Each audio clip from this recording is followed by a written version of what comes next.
danger danger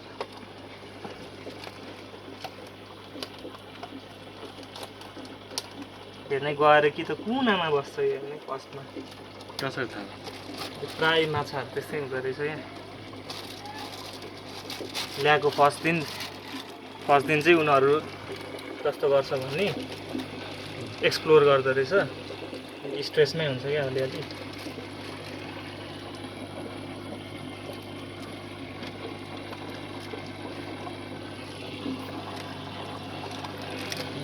finally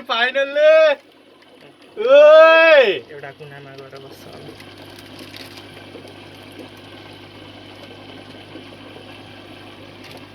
एक दुई दिनपछि चाहिँ मजाले एडजस्ट हुन्छ खै त यो हिँडे गर्छ नि त्यसपछि त हातले जहाँ गरी त्यहीँ हो हिप्नोटाइज एडजस्ट हुन बेर लाग्छ केही चाहिँदैन यिनीहरूलाई है एग्रेसिभ हुन्छ क्या यिनीहरू टाउको पछि यत्रो ठुलो हुन्छ यिनीहरू अलिक सानो खालको टाउको भएको अलिअलि एक्सप्लोर गर्दैछन् यहाँ